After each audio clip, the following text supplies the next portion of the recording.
आपको बताते हैं मैप के जरिए कि ईरान में कहां-कहां हमले इजराइल की तरफ से किए गए हैं। देखिए किस तरीके से तबरीज वो जगह है, करमानशाह वो जगह है, वहीं आप देखिए अराक भी वो जगह है। तेहरान में हमला किया गया है, नतांज में हमला किया गया है और इस्फहान में हमला किया गया है। नतांज जिसमें से सबसे ज्यादा महत्वपूर्ण माना जा रहा है और इस्फहान भी सबसे ज्यादा महत्वपूर्ण माना जा रहा है, यानी कि इंपॉर्टेंट जगहों को निशाना इजराइल की तरफ से बनाया गया है। ये पूरे मैप में आप देख सकते हैं जो जगह ब्लिंक कर रही है वो आपको दिखा रहे हैं, तबरीज, करमानशाह, ये तमाम वो जगह। और इसी बीच एक और बड़ी खबर, इजराइल के चीफ ऑफ स्टाफ का बयान सामने आया है। अब ईरान को भारी कीमत चुकानी पड़ेगी, इजरायली नागरिकों पर हमला बर्दाश्त नहीं किया जाएगा। तो ये बड़ा बयान है। इजराइल ने साफ कहा है कि जो हमले उसने किए हैं, जो रिहायशी इलाके में हमले किए हैं, उसकी भारी कीमत चुकानी पड़ेगी। नागरिकों पर हमला इजराइल बिल्कुल बर्दाश्त नहीं करेगा। और ये बयान बड़े अधिकारी का है, चीफ ऑफ स्टाफ ने ये कहा है। और इसके पीछे कोई बड़ी खबर, ईरान का बड़ा हमला इजराइल ने नाकाम किया है। 100 मानव रहित हवाई वाहनों को हवा में ही मार गिराया है। एयर डिफेंस सिस्टम के जरिए हमला नाकाम किया है। तो देखिए इजराइल की जो रक्षा प्रणाली है वो यहाँ पर लगातार ईरान के हमलों को नाकाम कर रही है। कल भी हमने आपको दिखाया था जो ड्रोन भेजा गया था उसको हवा में ही मार गिराया गया था और अब 100 मानव रहित हवाई वाहनों को हवा में ही मार गिराया है। ये उसी की तस्वीरें लगातार आपको दिखा रहे हैं, एक एक तस्वीर। एयर डिफेंस सिस्टम एक्टिवेट हुआ और एयर डिफेंस सिस्टम के जरिए इस हमले को नाकाम कर दिया गया है, यानी कि ईरान लगातार इजराइल पर हमले कर रहा है। पीछे एक और बड़ी अपडेट है, ईरान के विदेश मंत्रालय की इमारत पर हमला किया गया है। इजराइल के हमले में कुछ कर्मचारी भी घायल हुए हैं। विदेश मंत्रालय की लाइब्रेरी, उसका सेक्शन जो है, उसकी तस्वीरें हम आपको दिखा रहे हैं, हमले में तबाह हो गई है। तो बड़ी अपडेट है, इजराइल के हमले में कुछ कर्मचारी घायल हुए हैं। विदेश मंत्रालय की ये बिल्डिंग है जो हम आपको दिखा रहे हैं, लाइब्रेरी किस कदर तबाह हो गई है वो हम आपको दिखा रहे हैं। विदेश मंत्रालय की लाइब्रेरी का सेक्शन, मतलब ये तस्वीर बताती है कि इजराइल के जद में है पूरा ईरान, वो जहां चाहता है टारगेट करता है। इजराइल ईरान जंग को लेकर ट्रंप का बयान भी सामने आया है। इजराइल ईरान के बीच समझौते की उम्मीद है। ट्रंप कह रहे हैं कभी कभी लड़ाई के जरिए हम निकालना चाहते हैं उसका हल, लड़ाई के बाद हम उसका हल निकालना चाहते हैं, ये कह रहे हैं ट्रंप। इजराइल की रक्षा के लिए मदद जारी रखेंगे, ये भी कह रहे हैं। इजराइल से हवाई हमले रोकने के सवाल पर बोले कि मैं इजराइल से ऐसा करने को नहीं कहना चाहता। तो ये बड़ा बयान है। एक बार फिर बताता हूं, कभी कभी लड़ाई के जरिए हल निकालना जरूरी होता है। मुख्य बात यह है कि ट्रंप कह रहे हैं कि लड़ाई के जरिए हल निकालना भी जरूरी होता है।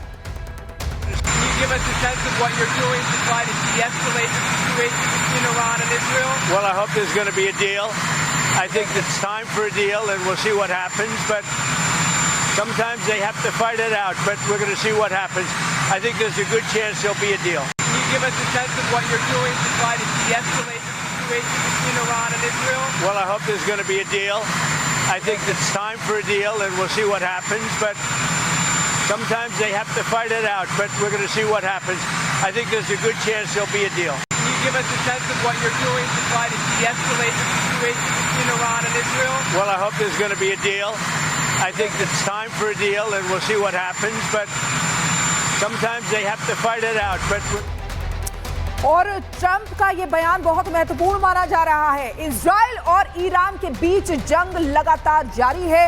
दोनों ही देश यानी कि इजराइल और ईरान एक दूसरे पर लगातार मिसाइल से हमला कर रहे हैं, जिससे कई शहर तबाह भी हो चुके हैं, जिनकी तस्वीरें आपको दिखाई है। एक रिपोर्ट भी आपको दिखाते हैं।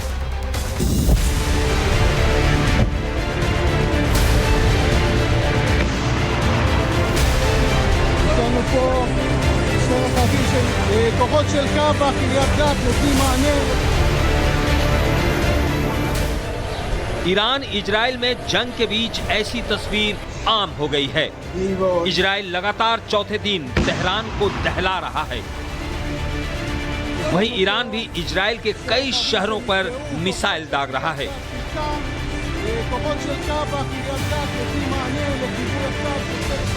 मतलब दोनों ओर से ताबड़तोड़ मिसाइलें बरसाई जा रही है। दोनों देशों के कई शहरों में तबाही मची है। इजराइल चुन चुनकर ईरान के न्यूक्लियर और सैन्य ठिकानों पर हमला बोल रहा है।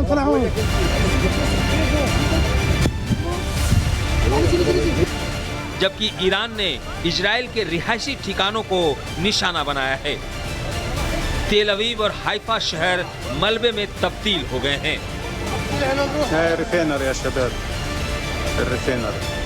चौथे दिन भी ईरान इजराइल के बीच विध्वंस की तस्वीरें सामने आई।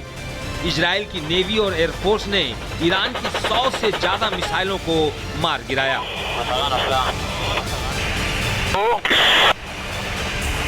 इजराइल के हमले से तेहरान में पानी का पाइप फट गया है, जिससे ताजरिश प्लाजा इलाके में बाढ़ आ गई है। सड़कों पर पानी भर गया है। इतना ही नहीं, इजराइल के हमले से ईरान के विदेश मंत्रालय को भारी नुकसान पहुंचा है। हमले में कई कर्मचारी भी घायल हो गए हैं। इजराइल के लोगों को विश्वास दिलाता हूं कि जो भी आपको नुकसान पहुंचाएगा, उन्हें कीमत चुकानी पड़ेगी। ईरान भी इजराइल पर ताबड़तोड़ हमले कर रहा है। तेल अवीव में ईरान ने मिसाइलों की बारिश कर दी। इतना ही नहीं, ईरान ने हाइफा के गुरियन हवाई अड्डे को निशाना बनाया है। लगातार हमले की वजह से लोग शेल्टर में रहने को मजबूर हैं। वहीं ईरान के अटैक में एक शख्स बाल बच गया, लेकिन उसके ठीक बगल में हुआ धमाका उसके मोबाइल के कैमरे में कैद हो गया। दोनों देशों के बीच युद्ध रोकने पर जोर दिया जा रहा है, लेकिन दोनों देश किसी की सुनने को तैयार नहीं है। ऐसे में सवाल ये है कि क्या ईरान इजराइल का युद्ध विश्व युद्ध 3 की तरफ तो नहीं बढ़ रहा? Bureau report, Republic Bharat. तो हमले की खबर तो लगातार आ रही है, लेकिन यह भी खबर आ रही है कि जो ईरान की ओर से हमले किए जा रहे हैं, इजराइल का डिफेंस सिस्टम उसको नाकाम कर दे रहा है। इजराइल कैसे बच रहा है, यानी कौन कौन डिफेंस सिस्टम जो ईरान के मिसाइल को हवा में ही नष्ट कर दे रहे हैं, अब उसके बारे में मैं आपको बताता हूं। इजराइल का डिफेंस सिस्टम थार्ड है। अब इसकी रेंज 150 से 200 किलोमीटर की होती है, वहीं मार देता है। वो अमेरिका से मिला है इसको, तो ये भी एक बड़ा योगदान निभा रहा है। इसके अलावा जो बैलिस्टिक मिसाइल हैं वो भी काम कर रही हैं, उससे दूसरे जो ईरान की ओर से मिसाइल आ रही हैं उनको वो मार गिरा रहा है। 1000 किलोमीटर प्रति घंटे की रफ्तार से ये अटैक कर देता है, जो थर्ड है। इसके अलावा 70 किलोमीटर की रेंज है आयरन डोम की, ये भी ईरान को इजराइल को बचाता है ईरानी हमले से। और इसके अलावा जो शॉर्ट रेंज की सरफेस टू सरफेस मिसाइल हैं, उनसे भी इजराइल अपना डिफेंस करता है। जब ईरान की ओर से हमला किया जाता है तो 1100 टारगेट जो है वो ट्रैक कर लेता है ये जो आयरन डोम सिस्टम है। और इसकी वजह से जो आसमानी हमले इजराइल पर होते हैं उससे खुद को वो बचा लेता है। 300 किलोमीटर की इसकी रेंज है जो डेविड स्लिंग है।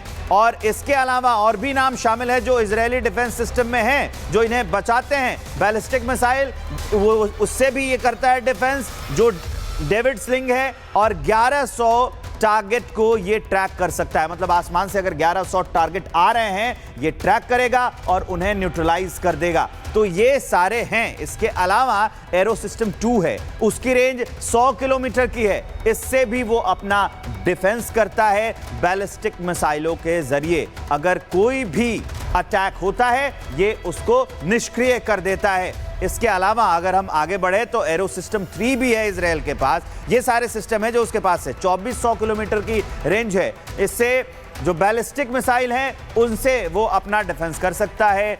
1100 टारगेट को एक साथ ट्रैक कर सकता है। तो ये मैंने आपको पूरा बताया कि कौन कौन से सिस्टम हैं